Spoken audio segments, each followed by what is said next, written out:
like it, so. Baby, I like it. I like that song. Yeah, I do too. Enrique Iglesias. Such a random. I guess it's not really a random collab, but it's kind of random. That's my middle name. Random? No, Enrique. Oh.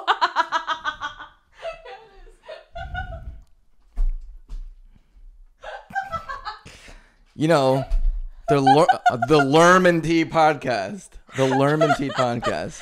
Oh my god. All right, Tory, say something. Remember when we were supposed to have a podcast? Podcast.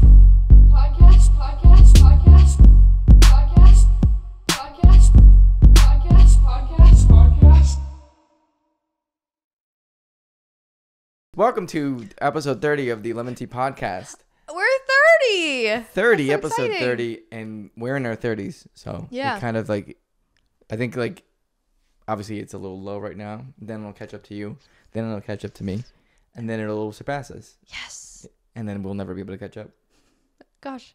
That's Jeez. kind of a weirdly nice ambition to have with this podcast. Yeah, So anyway. I think so. Whoops, I just smashed my Bam. Coke. Sorry, my Pepsi, not my Coke, because it's different. Fooled you. Jesus. Anyway, I'm Lem. This is T. Haha, just kidding. April Fools, because it's April Fools when we're recording right now, and that's the only joke I will say. Do you like April Fool's Day? No, because I was just going to say, don't like April Fool's Day. Is there a specific reason why you don't like it, or is it just a combination of everything being crappy? Well, it was never fun for me, like when I was a child either, because there were always some kids who would be like, huh, the sky is red, April Fools, and it's like literally every lie they say is like April Fools, and it's like that's not like, and I participated in it too. I think every kid did. But like, I don't know, it's just so obnoxious to me. Like, but it's not me being like a grumpy It's not how you millennial. feel about like St. Patrick's Day. No. Okay. Man, I really just don't like a couple holidays, huh? Jeez. They're not real holidays. It's fine. Everybody's Irish on St. Patrick's Day. I said it before. I'll say it again. Say it again. It would be weird if everybody just decided everybody's Jewish on Hanukkah for Hanukkah. Like, it's weird to say. It's just weird. It makes no sense. And if you just want to go drink, go drink. You don't need an excuse or to lie about your nationality. It's stupid. So anyway, but no, True. Like, I think you make a pretty good point, because like Hanukkah, I think, still has a very deep religious significance, instead of like, for example, like Christmas doesn't really have that same weight. So I guess an equivalent instead of that, because you're right, would be like if everybody said everybody's Mexican on Cinco de Mayo. Yeah. Like, that's weird. Yeah. That's more of a cultural one, not a religious one. So I feel like that has been said. Well, probably by white Party people. City just goes and sells like fake mustaches and sombreros and ponchos and ponchos. Like, I know, it's a little odd. it's so it makes me feel weird. It's just weird. Share your feelings. It's okay. This is okay. It's weird. I'm glad you're saying it. Yeah. Good job. But anyway, yeah. But you don't like the April Fool's Day. You never liked it. But it's not because I'm a grumpy millennial who just is jaded by it. I've never liked it. Okay. Even if I participated in it as I got to be an older child, I never liked it. So. Yeah. How about you? No, I think I share the same sentiments, because like you said, it went from like dumb kid pranks that anyone could say, like, oh God, there's the lunch lady's giving out ice cream sandwiches for lunch all day. Like, It always reminds me of the April Fool's episode of SpongeBob, what's that one again? where it's April Fool's Day and SpongeBob pranks Squidward a lot, Oh but then shit! Squidward Is that the does bomb? No. Okay. It's an older episode. Okay. And Squidward does like some horrible like pulley contraption thing. Where he dumps him in the fucking and slams him in the trash can and stuff. God. And I And think he comes out all like dirty, like, yeah, he oh goes, my April God. Fool's, you little sausage, and then SpongeBob cries, and I'm like, oh my God. April Fools, you little sausage. I can hear his Horrible. voice. Yeah. So Yeah. so there's a line, like, I hate all the ones that are like, and I've never, it's sort of like prank YouTubers. That's always been annoying, and I've never But liked that's them. all. Like, they do just some dumb shit, and then like, I don't understand. It's obviously the answer is children. Like, who's watching this shit? And being like, yeah. I'm entertained by this. And I don't like the ones that are like at other people's extent, or they're about something serious. Like the pregnancy, like faking pregnancy one for April Fools has always been dumb. I remember what, or is it not? No, it's extremely dumb. But I know people who have done it, and it's like, Yeah. why? Right. Yeah. What's the point? I did a fake injury one as a child for April Fools, but it was like I sprained my wrist and I wore a wrap, like a ace wrap or whatever. Mm-hmm. But there's ones that are like I've been in a horrific accident or whatever. Yeah. And April Fools, it's just weird. It is very weird. Yeah. My kids don't know what it is just yet either. Blissfully unaware. So I really didn't explain it. Oh, okay, good. I said one thing. My son's like, "What's April Fools?" I'm like, "It's a day where people usually play pranks," but he didn't ask anymore, so I didn't divulge anymore. Yeah. I didn't say people like you are the people that can play the pranks because I really don't want that. No. You're not gonna buy them their first like whoopee cushion anytime soon. They've already had one of those, and they're crazy now. Because remember back in the day when you'd have a whoopee cushion, you set it down, somebody sits on it, right? Yeah. It deflates. Mm-hmm. You gotta blow it back up. They self-inflate now. Yes, I've seen those ones actually. It's kind of cool. Like I didn't know that was a because thing. Before it was like you have to either use a straw that I you're know. only going to have for the first time you use it because you're going to lose the straw. Sure. Or then you put your mouth on like this weird not balloon textured like basically a rolled out Rubber. pencil eraser. Yeah. Like it was never, I don't know. It was kind of funny, but It had a weird taste, and it had that like weird dust on it. yeah, I can. Oh my god, it's Yeah, I so can taste visceral. it. I can smell it. But too. yeah. So I haven't really told them what's up with that.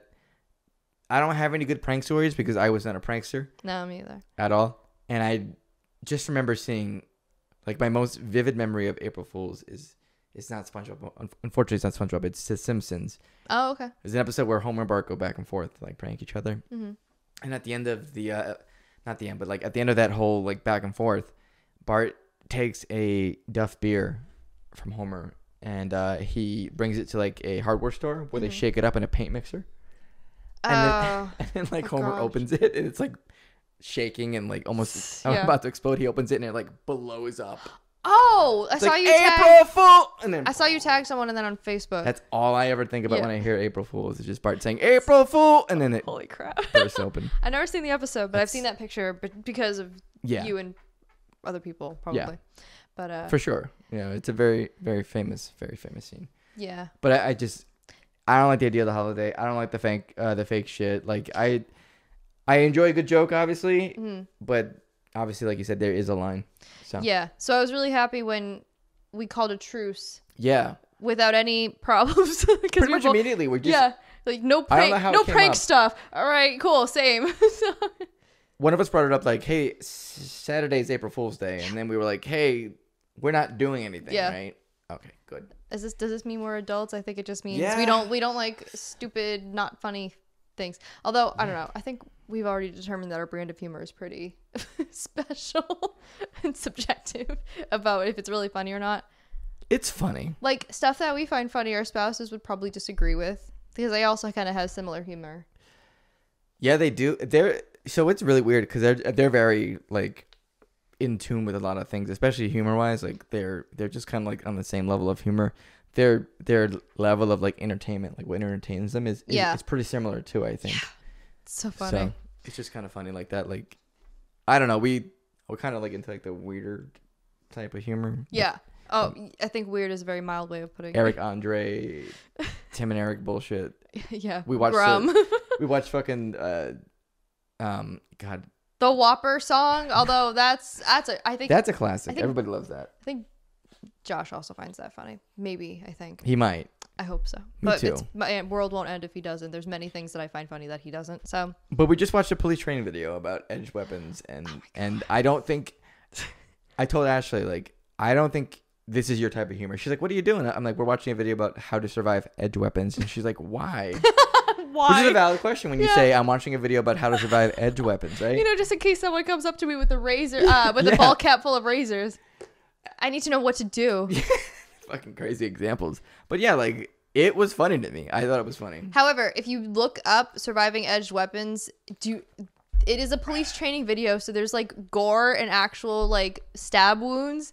Like there's actors and then there's like real life testimony and stuff, or some of them are dead bodies. So yeah, there's a reenactment only version, which is the best way to go. I think. Yeah, because at least like there's some pretty like I mean it's graphic, but you know it's fake, which makes me feel a lot better. So, and I don't really care what the real people who went through that experience have to say. I mean, I do, but I don't because like not for the purpose of that's not why we looked up surviving edge weapons. No, and then like quickly gets into real situations after they start speaking. So that and also like it goes from a reenactment to like this person just got stabbed in the hand, Yes. just like this real life person. It's like, oh my god, Yeah. you didn't even give me 2 seconds. Please don't. Yeah, let me give me a trigger warning. Some I'm fucking a brave snowflake. soul went and edited that whole thing, and thank God for them. Yes, thank you. I don't know who it is on YouTube, but thank you. Thank you. But anyway, happy April Fools if you celebrate it. If you Happy don't, April Fools. that's good too. April Fools is 1 week, just about a week from the next holiday. Yeah, and it'll be from when we come out, when this goes out. When this comes out. Yeah. Well, the next holiday is a Massachusetts specific holiday.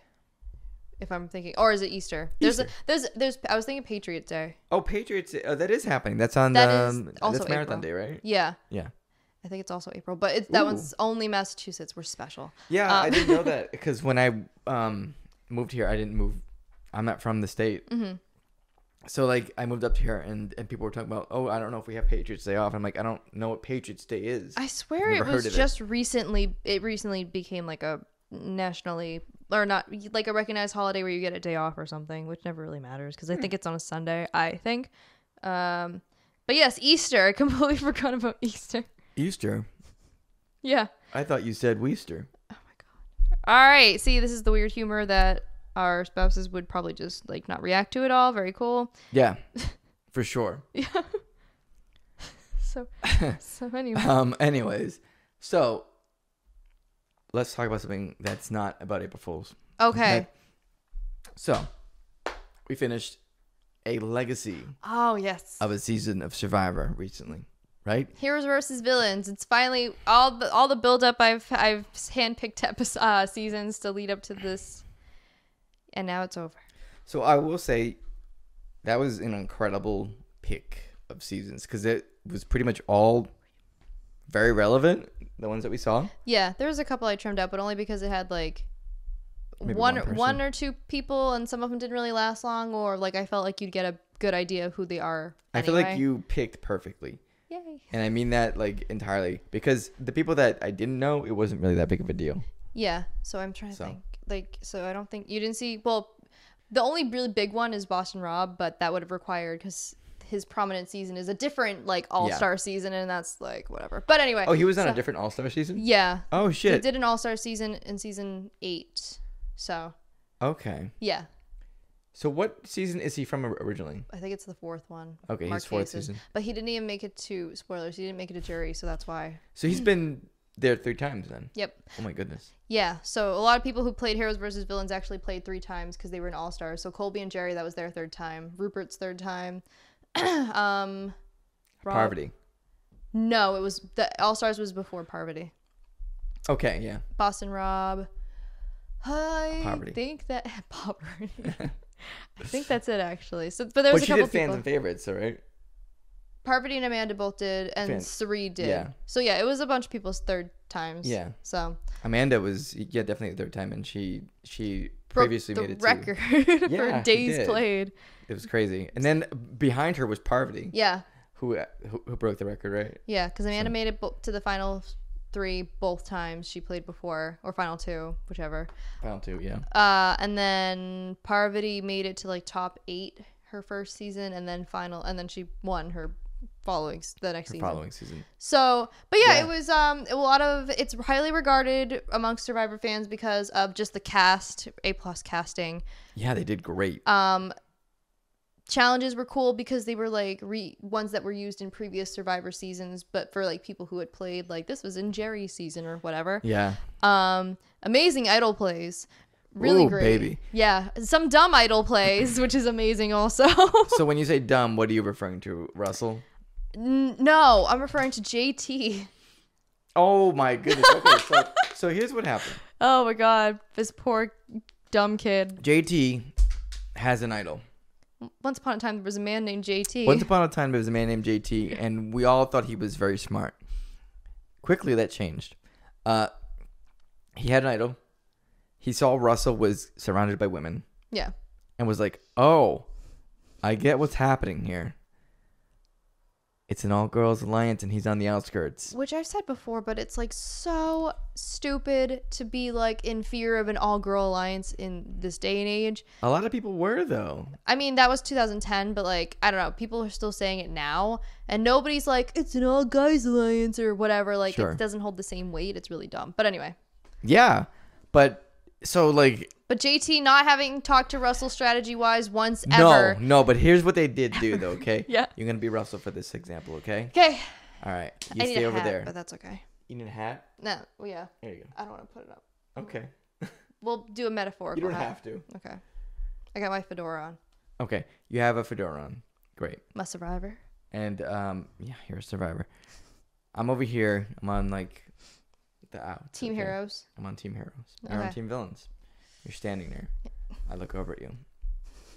I say, stay strong. Stay strong. Hey. What can you do? Hey. Keep your head up. All right. Chin up a little bit. Okay. And that's what they did during one of the challenges. And then JT finds an idol. He does find an idol.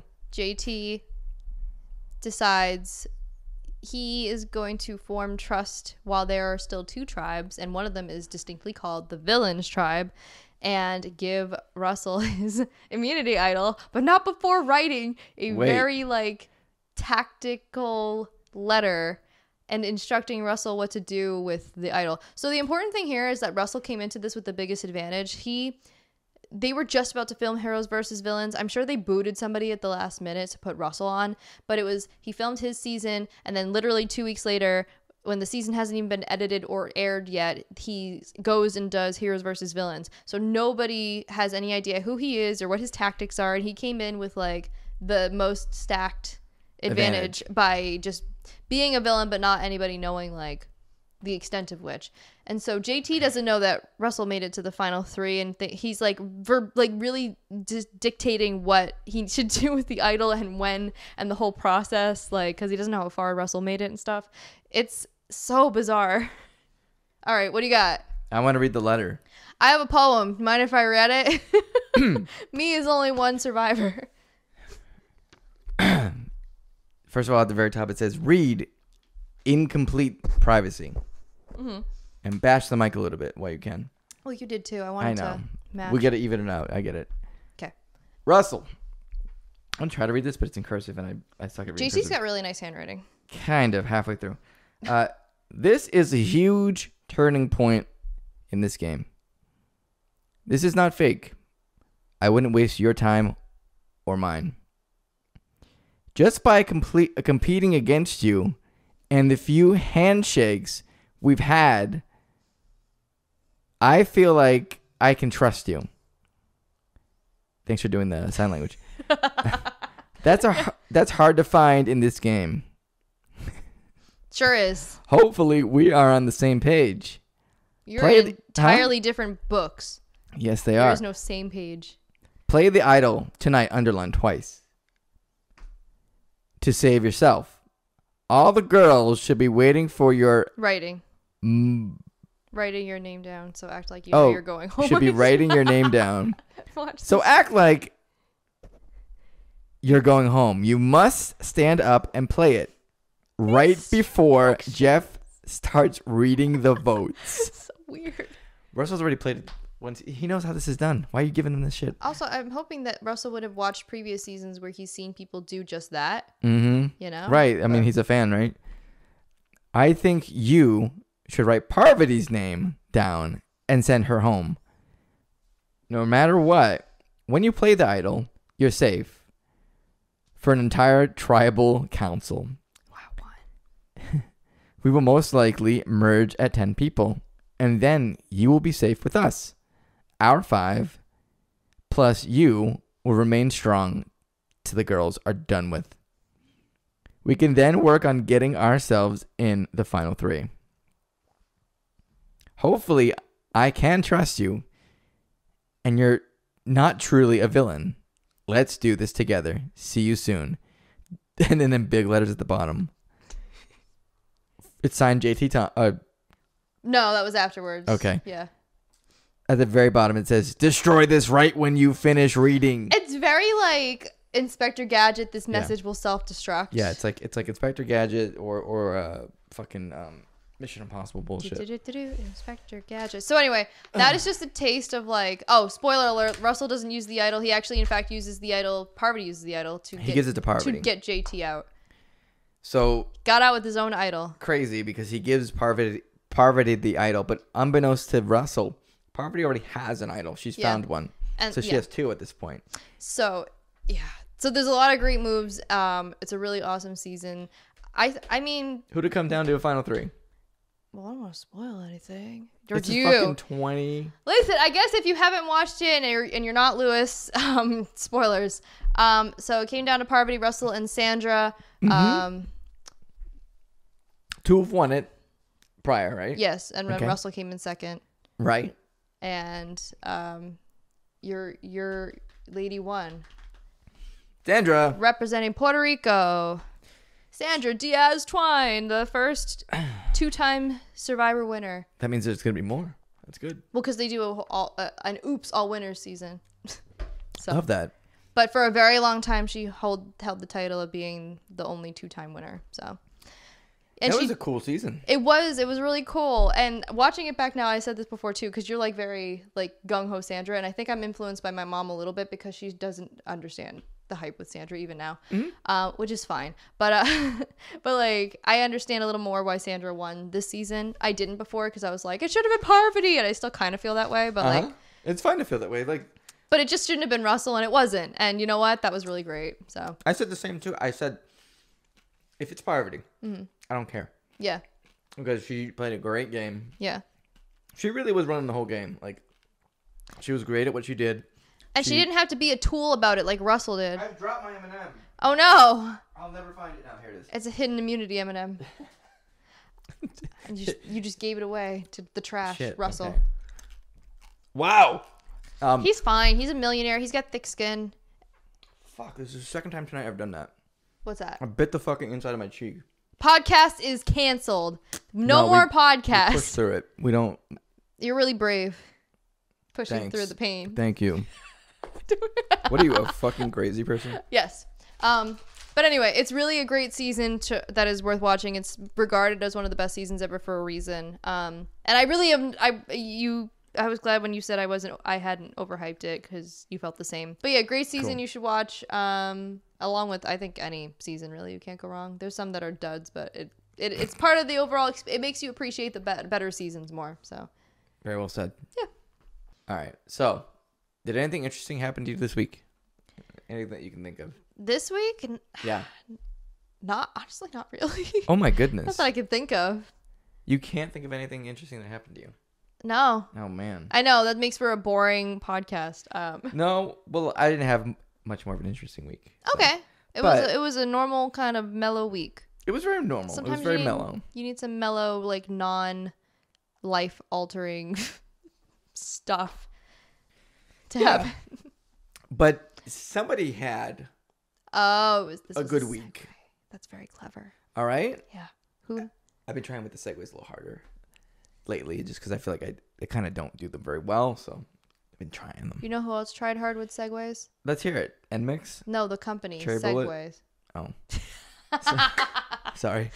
Yeah, the company Segway. Okay. Yeah. They still make them. Right? Yeah. But anyway, so who had a more interesting week than us? Pretty much the best week ever. Many people are saying. It's being said. Oh. Best week. Only the best weeks. Only the best days of the week. Okay. Donald Trump. But Pretty cool. Pretty cool. Okay. Why? What happened? Because he was indicted this week for over 30 counts in a case that involves him making hush money payment to a porn star. Stormy Daniels. Stormy Daniels. She's not anonymous. Otherwise, I wouldn't have said her name. But I think it's become known as like the Stormy Daniels money or something. Pretty like much. It's something's by name, whether it's the arrest or the hush money or whatever. But so that was pretty cool. I mean, that happened on Thursday. That was pretty cool.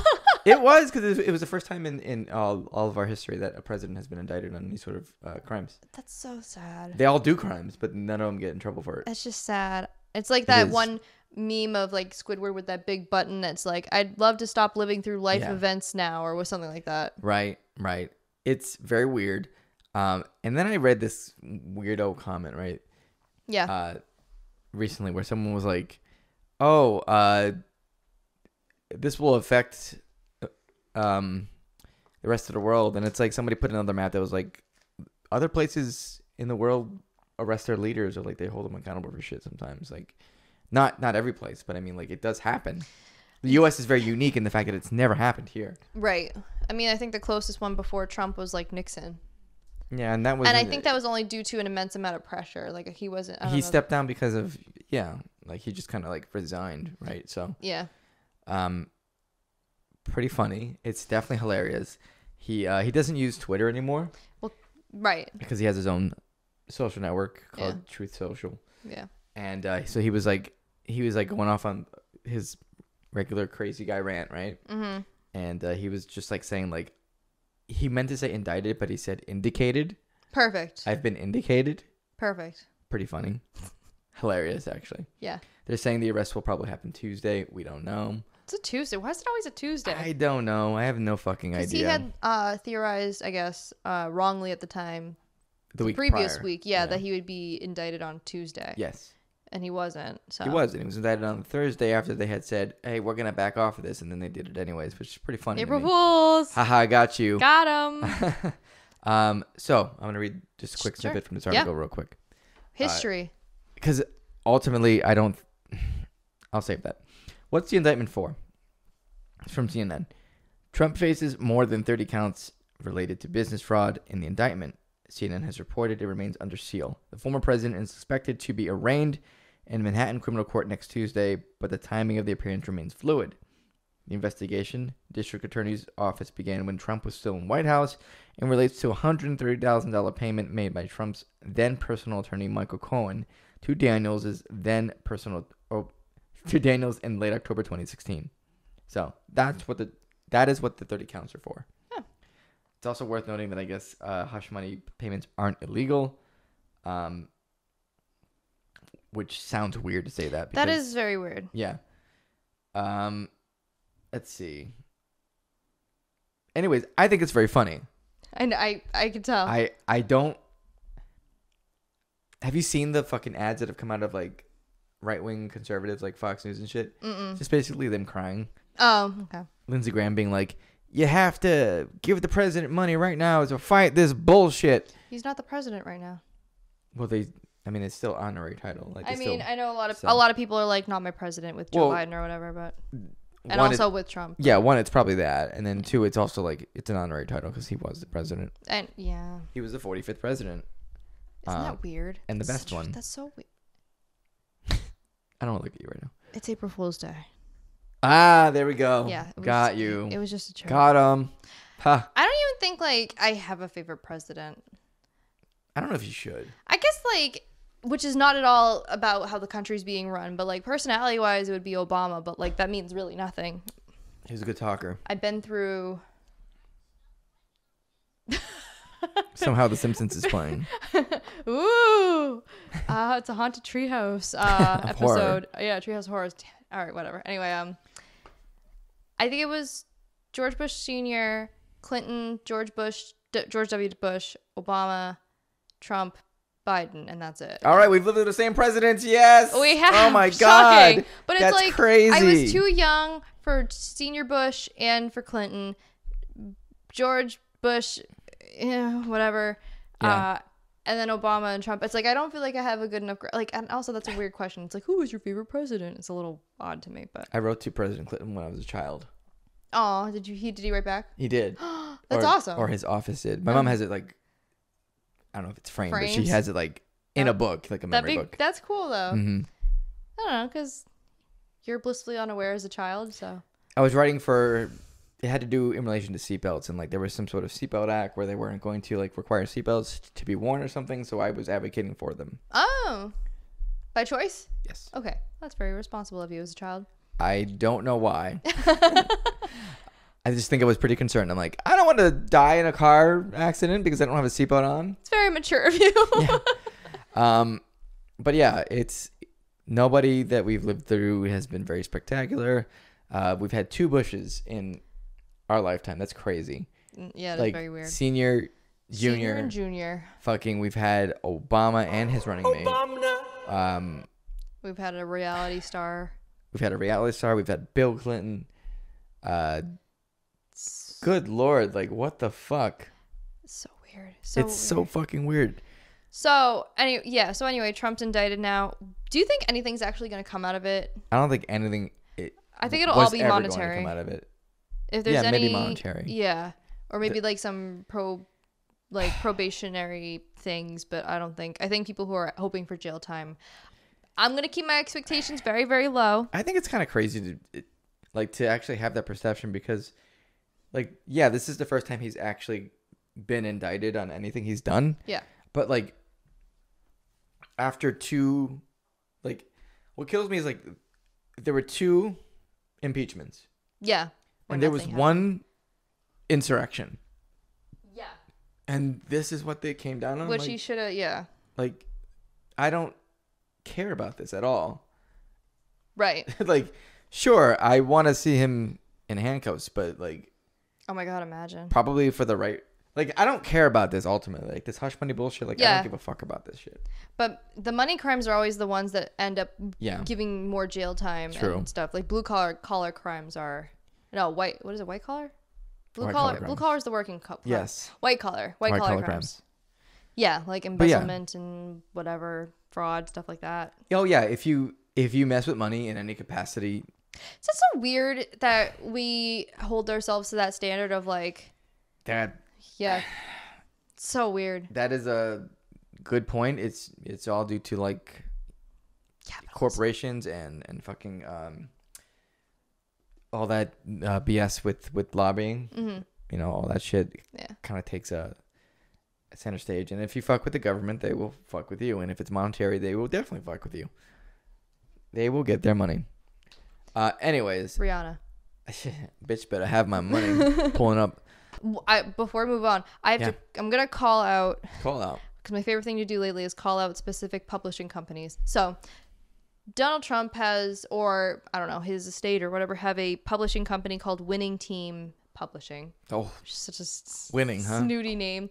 By popular demand at our library, some patrons wanted one of his, it's like a coffee table size book about his presidency and how great he is and stuff. Okay. And it was $69, and usually through our purveyor, they offer between 15 to half off of a book. Mm-hmm. For a lot, for libraries, because it's for a good cause, for the equal access of dissemination of information. So they did not offer that this time, huh? They offered freaking $3 off, so $66, and we were like, that's a lot of money. But we bought it anyway because people were asking for it. Mm-hmm. He now has another, or Winning Team Publishing has another book coming out called Letters to Trump. It's another coffee table book. It is $99, and they are only giving us $3 off if we were to buy it, which we're not, because that's a really... I can't even think of a time ever where I worked where I have, which is going to be 2 years now, mm-hmm. Where we've ever bought a book that was... $100. Yeah, we bought coffee table books, but even if they're $60 or $75, they get reduced to half that or 20% or something. Well, it makes sense. That's advertisement for you, right? So. Well, not advertising. It's just business. We pay for it. It is advertisement. Your book's on the shelf. If the Trump book's in there. Oh, right. From them. Okay, I thought you meant the purveyor. Yeah. Yeah, but it's also dude's a multimillionaire. Why are you making these free public organizations pay $96 for this? I don't even know what the book is. It's just called Letters to Trump. Is it letters between people? What is it? I don't know. And I think it's that whole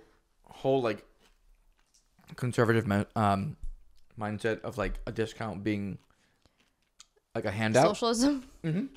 But it's so obnoxious. So anyway, that's my tirade against Winning Team Publishing. That's a stupid fucking strategy. I know he's in this shit for money. He always wants money. He's the most greedy person who's ever lived. Mm-hmm. But another thing too about the purveyor we buy from is usually they'll give an on hand and on order number. So on order, It's like the amount of books the publisher is making to give to our purveyor. And if like Stephen King or James Patterson, they usually have like upwards of like, sometimes they'll have upwards of 8,000 on order, which is a lot in comparison to like triple digit numbers from other people. Yeah. Donald Trump's freaking book has 20,000 copies on order from our purveyor. It's like so weird. Is 20,000 times 100 is what? Like, do you think he's buying them himself and doing that? I don't know. I really don't know. But anyway, I just need to No, that's good. talk about that. I love that kind of shit. 20,000 times 100, 2 million. It's $2 million in books. Freak, That's dude. nuts. Yeah. That is actually nuts. It is nuts. But anyway, if you want to buy the book, go ahead. Just don't be surprised when your local library looks at it like, this is $100. Yeah. Sir, this is a Wendy's. Sir? Yeah. So anyway, that's all I have to say about Trump on that end. That's perfectly fine. Yeah.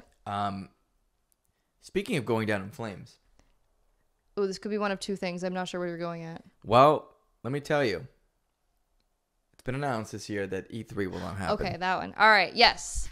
So, yeah. So E3 was supposed to be happening in June of this year, and it just announced that it was canceling there was no message when they did this that said like, we'll be back next year. So pretty much like rip E3. It's probably gone forever.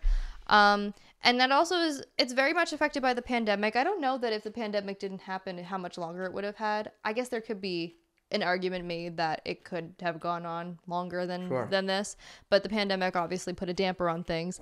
So everybody became much more like internet reliant, I guess, for I'm gonna stop you right there. Information. Yep. Because the pandemic obviously put a damper on a lot of things. Like everything. Everything. Yeah. But for the most part now, there are conventions again. They're happening. Yes. Some are maskless, which I think is crazy. Yeah, I'm not ready for that. I'm okay with like not wearing a mask at like a supermarket or whatever. Sure. But yeah, crowds and concerts and stuff is not my thing. So understand. So before the pandemic even happened, right? There were kind of a lot of companies that were breaking away from going to E3 to showcase their games. Like that was for a long time. That was like the only way for people to see the new up and coming games. Yeah. Okay. Yeah. You probably remember that, right? And there's a lot of momentous moments that happened from E3. Yeah. So huge moments. Huge. And that hasn't really happened to that capacity in a number of years because companies such as like Nintendo, they do their own like Nintendo Direct, right? So they don't need E3. They don't need the electronic what is it? Electronics Entertainment Expo? Yeah. Now, did Nintendo Direct start because of the pandemic, or was that a thing before? Okay. It was a thing before, but it gained momentum from. Of course, yeah. They don't need E3 for anything. And neither do PlayStation and Xbox apparently, because they had they declined to do E3 this year. And then Ubisoft, which is I guess the next biggest name, which is like whoa, they also pulled out. So Xbox you might know this, but they kind of do their own thing anyways. No, I learned about how many it's kind of like streaming platforms nowadays, or like I don't know, the whole like Netflix, Hulu, whatever thing. Now every single person has their own like dedicated announcement thing. Before E3, it was typical that like Bethesda, which is now owned by Microsoft, they would do their own little showcase. Yeah. On like day zero, and they would like, I don't know, have a whole display of whatever games they were working on, or like things that might be coming in the future, or like things that were right around the corner, whatever. They do that themselves now. Like they don't need to do that. PlayStation has what's called the State of Play, which they do every couple months.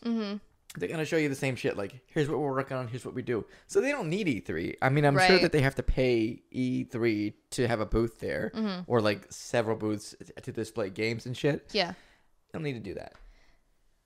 It's just, it's just not like, it makes no sense for them. And then usually, like, I'd be kind of bummed about it, but E3 is kind of a relic at this point. Like, you don't need that. It would be cool if, number one, E3 had kind of rebranded not as like a thing where people had to make big announcements, but if they had like, if it was just like a regular convention where like these big names could showcase stuff that was already announced. Yeah. So it's like, I mean, they pay for being there, but it's like not free marketing. It's marketing that pays off with public interest and stuff like that. That would be one for me. Or the second one would be if they do their own sort of online thing. Yeah. But since there's already, it's so kind of it's not there yet, but it's kind of getting oversaturated with game, like company specific streaming event things. Sure. I don't know that they have a market for that for E3 if they did that. But I don't know. There's options. I'm always sentimental about like this sort of stuff, so it is kind of a bummer. Even though I never really spent. Did you watch E3 when it was on? I'm gonna ask this question because it's dumb. Was E3 where the whole Xbox versus PlayStation thing happened, where Xbox like said this will be $500 and it's always online, and then PlayStation had their showcase and they said this will be $400 and you can play offline, and I can't answer that question because I don't honestly know for sure off the top of my head. And the whole audience clapped, but not in like the Tumblr meme way. People actually did clap, and if that was from E3, because I don't remember, that would be my favorite moment. Second would probably be Keanu's in his apparently last appearance at E3 that was to promote Cyberpunk. The game that numbers. I can't remember the numbers. Cyberpunk numbers. I can't remember if that took place at E3 or not, and I meant to. Here's an article by Luke Plunkett, who is a Luke Plummer Kotaku writer. Yeah. He wrote an article about all the best moments, and we can go through some if you want. Yeah. Oh, in memoriam. Yeah. Oh, okay, cool, great. Oh, I see the thumbnail of Shigeru Miyamoto. Yeah, I forgot about that one. That was good. Highland sword and all that kind of shit. Dude, I love that guy's passion, man. Miyamoto is the man. Microsoft 2009 Kinect goes bam. Microsoft Kinect needed to impress. Yeah. In its first major live performance, it did not. Yeah. Konami 2010 1 million troops. Tak Fuji enters E3 folklore with his presentation. I don't remember what the fuck happened there. Bethesda 2019 Ikumi Nakamura. That's it. That's the tweet. E3 has always been so much. Oh, this was about Ghostwire Protocol. That's right. She was. Yeah, that's right. She did some really crazy shit. Wii Music in 2008. God, I forgot about that. The Translator in 2009. I don't remember that one at all. Reggie 2004. Like Reggie's a big part of it. Was this My Body Is Ready? Or was that not? I think that's actually it. Yeah. To see like that, like iconic moments like that, and now with their companies doing their own like streaming things, if it's not like live, they film a lot of stuff ahead of time, so you're not gonna get any more like really many. Yep. On the spot like iconic moments. See, here it is. My Body Is Ready. Yeah. Or I'm sorry. There's a lot of iconic moments from E3. So it's a bummer that it's going away. And I saw a comment someone wrote that was like, they're just taking another place away where nerds can go out for social interaction. But I never went. I just watched. You really couldn't go to E3. I'm not sure if that changed in the past. Mm-hmm. Like in the most recent years. It seems like you have to have some sort of in. You have to have like some sort of in, or like you have to be part of the press or something like that. Yeah. So like it really wasn't for regular people. Not for those normal folks. Not for the normies. The normies. But we call you normies. Yeah. But yeah, so it's kind of a bummer, but I understand. It's just sort of, I guess it's good that they didn't try to push through with something that like, because they were pretty much straight up and saying there wasn't enough like generated interest, which also just means there wasn't enough money that was going to be made from doing this. But right. So rip E3 the legend. I'm sorry for your loss. I can tell you this: you can still watch people on stage at their own fucking award shows, or not award shows, but at Isn't it kind of amazing? Sorry, go ahead. No, go for it. I was gonna say, isn't it kind of amazing how we have so many like streaming and gaming award things that are so like, I mean, for the gaming ones, there was like it's celebrity involved. Yes. Dude, it's so weird. Yeah, I mean, celebrities have become like gaming has become really normalized now. It's a thing that everyone knows what a video game is now. Yeah. I know what they look like. They probably play them. So has being a streamer and being a YouTuber. Because like when I was making videos back in the day, trying to explain to people what I did, I just didn't. Because there was no way for me to really be like, I don't know. I talk about this on the internet, on this channel, on YouTube. Yeah, I just talked about how Jessica left Girls' Generation is very important. Jessica Jung? Jessica Jung. Yeah, it's hard. And when you say YouTuber, people would be like, what's that? And now you say it, streamer, I think more is the more like blanket sort of term. And people are like, oh, there's more people who know than don't, which is such a weird turn of events. This was not the case like 5 years ago. For me, I watch like YouTube and Twitch way more than I watch regular TV. Oh yeah, me too. Cable, anything. Like we don't even have cable anymore. No. At all. Like it's either like YouTube, which is probably like tied with Twitch, right? Mm-hmm. And then on the way down is like a streaming platform service, like the HBO Max or something like that. Yeah, so. you guys have HBO Max, and then there's Netflix, which is middling these days. And then like I mean my mom has cable, so we watch Survivor every week. But otherwise, there's the Paramount Plus app, which you can live watch. They post the episodes at the same time as they air on. That's cool. Yeah. So Not a lot of places do that. You could watch, but yeah. So it's just whatever's you get to pick your own relevant programming. Yeah. So sure. It eliminates the need to like, I don't know, sit through commercials or pay another bill for cable. Yeah. Like I feel like I'm paying a lot for internet, but like we use it so much in our daily lives that the ends justify the means, kind of sorta. So.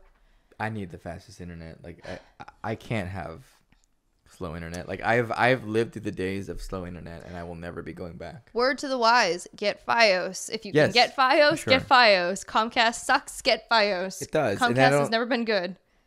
Maybe they were good at one point, but I'm not sure. I'm not sure they ever were. I'm not sure they ever were. Maybe. Listen. FiOS, Verizon overcharges like shit too. Like. But there's no good guy here, but Verizon FiOS has always been reliable for us. Yes. So at least I'm not overpaying for something that is crappy. I know. There's other networks too that aren't Comcast and Verizon, and I've like never heard of them. And I'm like, Jesus Christ! Like, what if I lived in a place where I didn't have? What's the slow internet you had that you're talking about just a second ago? No, I'm just talking about dial-up. Like. Oh my God! I can hear the dial-up like the noises dial-up in my head. And I remember.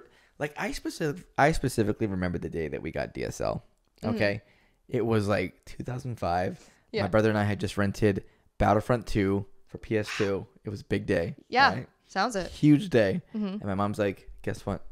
Like, what? We have DSL now. Mm-hmm. And I was able to load web pages like that. It's amazing. It was amazing. It's cool that we lived through stuff like this because, the internet information age is so fast moving. It's like the fastest developing technological age, I think, ever. Yeah. At least as far as it being so advanced and stuff. Like we have Boston Dynamics has robots that can do like flips and run and jump. Like it's so weird that we're living in this weird like timeline of we have AI advanced technology. We have deep fakes. Like we have that's not really a great thing that's come from advanced technology. I'm just saying like advanced, but that's how advanced we're advanced to a point where like some of these deep fakes are looking crazy. Like they're looking real good. Like I didn't realize that Pope picture of him in that like stay puffed jacket was fake. That was a fake picture. I didn't realize that. And everybody else fell for it too. It was a good picture. It was, because it seemed normal. It's like, he's the Pope. Makes sense he's wearing white. He also wears a robe. Makes sense it goes down to his ankles. Like, I didn't question it. It's also winter at the time. And so it's like, I see no problems. So, but it was fake. No problems. Carry on. But Pope. Yeah. So, anyway, Rip E3. Rip E3. Back around. Rip the legend. E3. Thanks for the memories. Fall Out Boy. Hey, to cap it off with one more powerhouse kind of collapsing under its own weight, sort of, kind of, because he doesn't want to admit it. Good old Elon Musk, CEO of Twitter, has decided to torture us some more. And what is he doing? He is making people pay for blue check marks, which is like, how much is it? I had the application up. I think it was like 100 something a year. Yeah. So dumb. Yeah. When you've never had to pay for a blue check mark before up until Elon became the CEO, it is so dumb. Like, how long's Twitter been around? Like 12 years or something, or more than that. And we never had to pay for a blue check mark, and now you do. And now he's like, and now you can only retain the blue check mark if you pay. That's such a stupid business model. I don't understand how he became a billionaire. I really don't. I don't understand it. Okay. How did he become a billionaire? With all these bad decisions he's making on Twitter. Like, I don't know. First things first. Yeah. Okay. He does not come up with anything.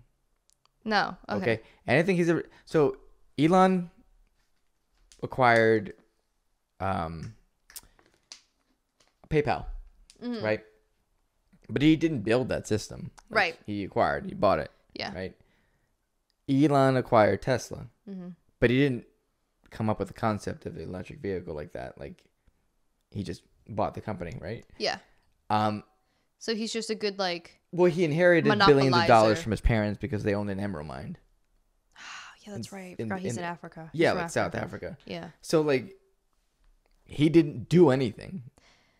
Small loan of $1 billion.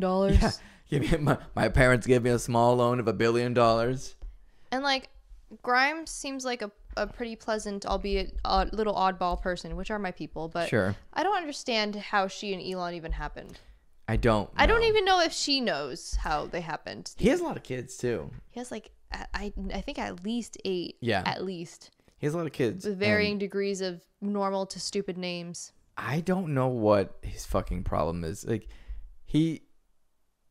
I'm not sure if it's just because he's like way like conservative now, which is so weird. Is like he's a billionaire, weird. Of course he's gonna be a little conservative. I guess it's just weird. But like the shit that he's doing is like just for the memes and for the lulz and shit. So this Twitter blue shit, right? It's like it's $8 a month. Yeah. Okay, so it's $8 a month. Which is a lot when you haven't had to pay for it, and it doesn't really get you much except for like it lets you show up in the For You tab, which no one uses anyways because it sucks. Oh my god, I hate the For You tab. It's awful. Nobody likes it. It's always like, for me, it's always like 5 variations of a BTS thing. Like J-Hope, not to cut in with the K-pop corner, but J-Hope just the company just announced he was going to start enlisting into the military, and I got like 5 different things of like, we will wait for you, J-Hope, and it's like, this has never pertained to me. My For You is just like general K-pop. Here you go, lol. It's never been good. For You trending, but the For You page that it always defaults to these days, I hate it. Why does it default to it when I've literally just been like scrolling through tags, and then when I go back to my home screen, it just puts me at For You? Well, why? It's because it does this thing now. Like like let's say I scroll down, right? If I press the home screen to bring me up, right, it brings me up, and it stays on following. Yeah. If I for some reason like spam it or like do that, it will switch you over. That's so weird. Oftentimes too, like, if I'm in For You when I open up Twitter and I swipe over to following, it'll show the exact same thing, which makes it more pointless to me because it's like, it's not for me. Like, I could just go to the people I'm following. The For You I thought was supposed to be from people that like you don't follow. Well, yeah, that's what it is. But the thing is, it's not. Like 80% of it is people I follow. True, but it's gonna stop happening. Because what the deal is if you pay the $8 and you have the blue check mark, right? You can just be put onto the For You now. It like kind of fast tracks used to be more visible. Yeah. So people that aren't blue check marked and are maybe on your For You page, they might not be there if they don't pay for the check mark. Oh no. And that's the same thing like I said, like, oh no, darn. I don't care about the For You page anyway, so I'm not gonna pay anything. Also, I don't care. I don't follow. There's more people I follow who don't have check marks than do. Like, I don't care. Yeah, the check mark means nothing. It's also funny too because I was reading before that a lot of news organizations have straight out said. I know Wall Street Journal is one of them. Has straight out said. New York Times too. Or New York Times. We are not paying for a blue check mark. Yep. And also, like, what's the point? Because some of them have like gold check marks. What does that mean? The gold is so that way like if you're a business page, it can be verified as a real business. Cool. So are those going away? Like, can you just... The gold ones? Yeah. You got to pay $1,000 a month. Wait, really? Mm-hmm. Holy crap. Yeah, $1,000 a month. If you're a business... What is this business? This makes no sense. This is so weird. It's if you're a dumb rube. Like, no, I'm serious. Like, you have to be fucking dumb. It's so dumb. Or, like, maybe you do it because it's the only exposure that you can get, right? We're not paying for a blue check mark for the podcast page, by the way. No. And here's the thing. Yeah. When a lot of people were informed of this change that was coming, right? Mm-hmm. They're like, it was supposed to start today, April 1st. I think it maybe also got pushed back to April 15th, but I don't know. It hasn't started at all yet. Like, people who have had a blue check mark still have them right now. But yes. when people found out that the checkmark thing was going to actually happen on April 1st, they're like, oh, we'll just block all the blue check marks. It's like... But yeah. Here's the thing. Yeah. I don't know if it's true. Yeah. I think it's optional now to show your blue check mark. Which is like, if you're paying for the blue check mark, what's the point? Like, you explained the point to me too, but it seems so stupid to hide it. It's like if I bought like an expensive, I don't know, watch or something. Right. And I just told people I had an expensive watch and they go, can I see it? And I go, no, I paid a lot of money for it. And it was like, it's just weird. I don't understand. Right. We're fixing something that's not broken. All I want is to be able to edit tweets, which apparently you get if you pay for Twitter. But it's there's so many fixes to things that were never broken. It's so obnoxious when companies do that. Not to mention, he made like, I'm not sure what he made in total for his campaign previously. It wasn't a lot. It wasn't a lot. It was a couple $1 million, which is nothing. Is absolutely nothing. Because like he used to make money off of advertisers and all that kind of stuff, and he made that into a shithole. Yeah. And like the fact that like a lot of advertisers pulled out of Twitter too. So yeah, because it's not safe anymore. Because anybody can have a blue check mark, and that is their verification. Like a lot of people won't even stop and think twice. They'll see the check mark and think that's a verified person. I can trust that.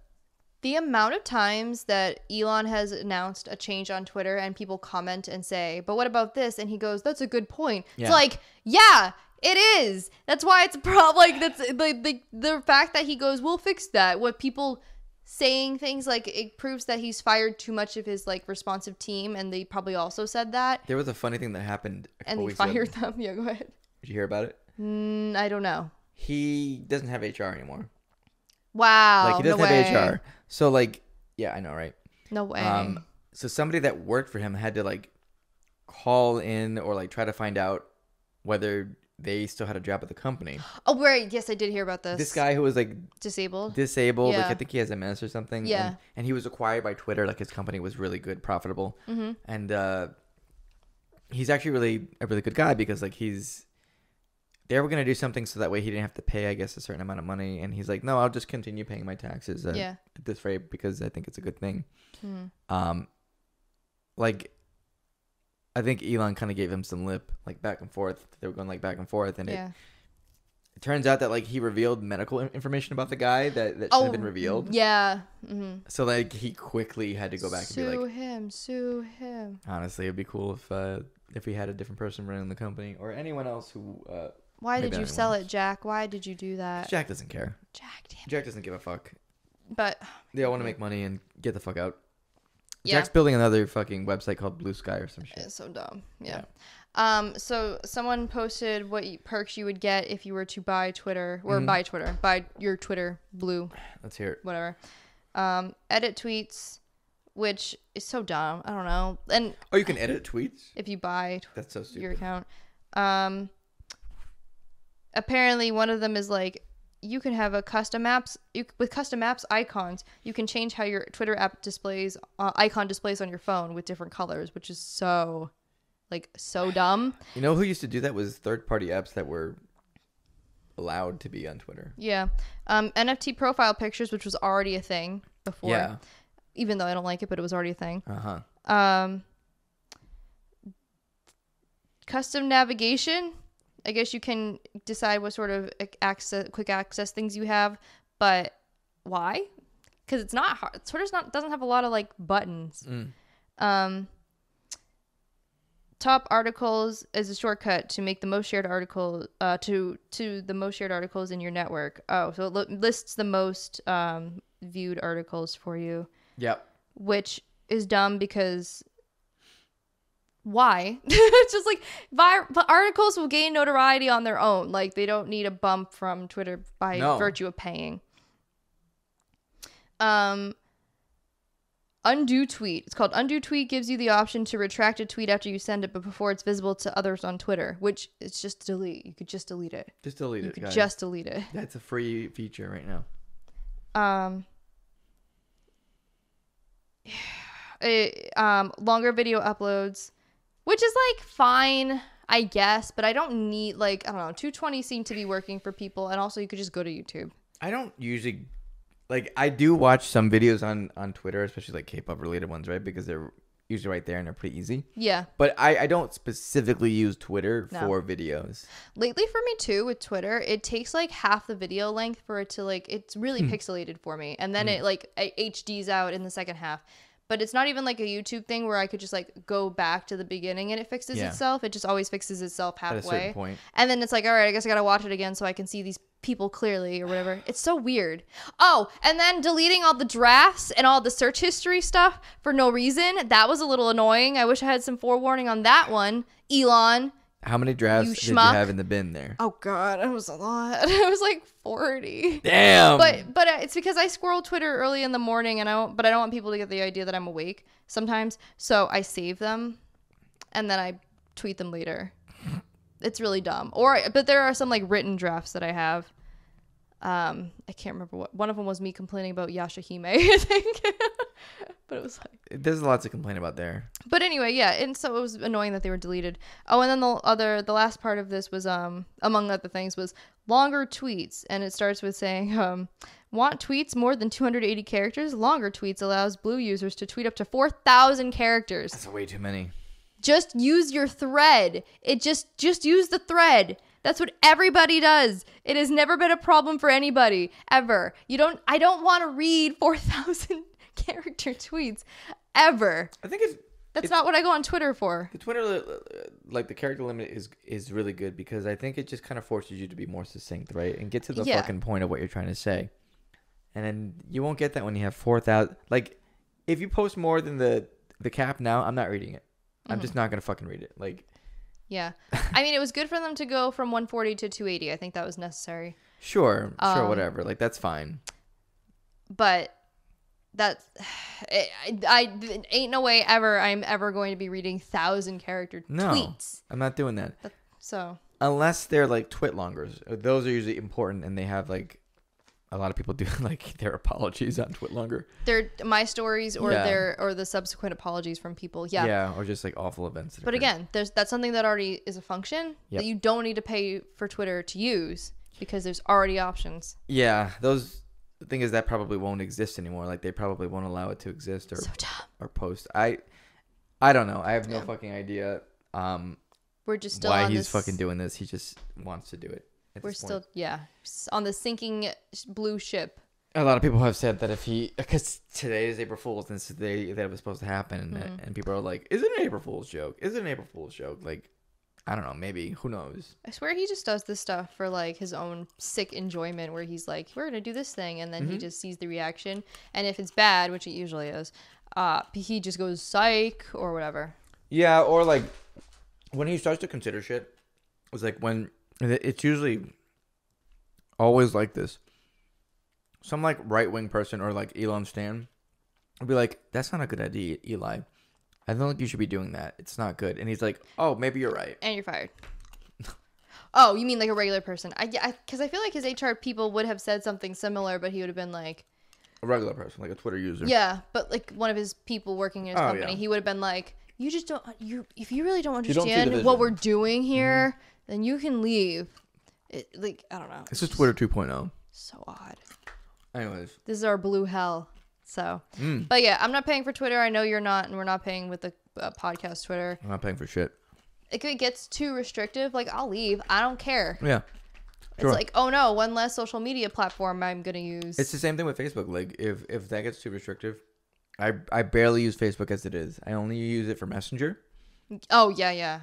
And I only use it for like dumping photo pics of like my family or my kids. Yep. And occasionally, I've stopped doing this too. Promoting the podcast because nobody looks at that shit. Yeah, but so I just use my reels instead. My IG. Oh, yeah. I do both. But so another company that did a stupid thing was Netflix with the whole password sharing thing. But I'm giving them some clout anyway because they are making a Mighty Morphin Power Rangers movie, which I'm actually really hyped about. I will watch it for sure. I saw the trailer because you saw it first and you told me a little bit about it, and then I finally watched it with Josh, and I had to explain to him like why I had a reaction to like turning. Yeah, it's up. I'm like, look what they did to mom. Oh my God. Yeah, because it starts with them fighting a villain. And then, so in real life, the original Yellow Ranger, she, her actress, obviously, she got into a car accident, like, pretty early on. Like, I think she was still due to be a Yellow Ranger, and she died. So this is like a story kind of built around sort of revenge for, like, because they have the Yellow Ranger die in this new movie. On a cliffside. And then they show, like, the actress's, like, actual picture when it's, like, her daughter and stuff. Yeah. I'm like, oh my God. Like, I'm assuming they got permission from the family to do this, but this is like, oh my God. Like, this is... It's canon now. She's dead. And I saw the Green Ranger, and I had a really sad moment where I'm like... He's not in there. No. Is Amy Jo Johnson in it? Because that girl didn't look like her, and I didn't even... I only watched the trailer like once or twice, and then I'm like, wow, I probably will watch this, but some of this looks very dated. It's called... Oh, it's a TV series. I thought it was a movie. Never mind. It's a series? Oh, shit. Yeah. Okay. So it's called Mighty Morphin Power Rangers Once and Always, which is a stupid subtitle. That's because it makes no sense, and that's weird. It is. It's weird. Once and Always. Once and Always. What does that mean? But I love nostalgia. So you do? Yeah. No way. Are you kidding? No, shut up. I'm kind of surprised that the Blue Rangers actor signed back on, David Yost, because he had some really bad experiences on the show. Yeah, like, with cast and crew. Yeah, being homophobic toward him. Mm-hmm. So the Red Ranger, who I met in person one time, haha, cool, Flex. Go me. Yeah, Austin St. John.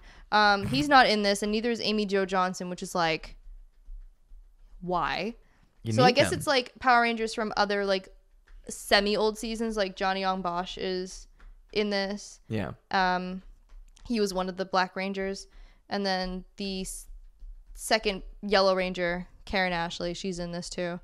So it's like, it's a mix of different older eras. I don't know who plays the Pink Ranger because I don't recognize the character name, but that's fine.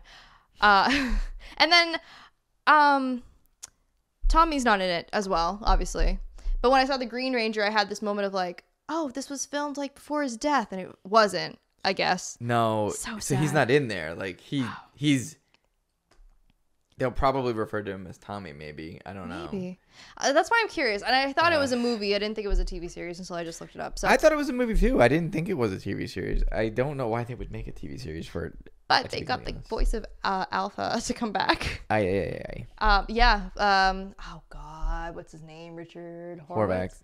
Yeah. That was one of his first roles ever. It was. Which is really funny. It was. He's a legend.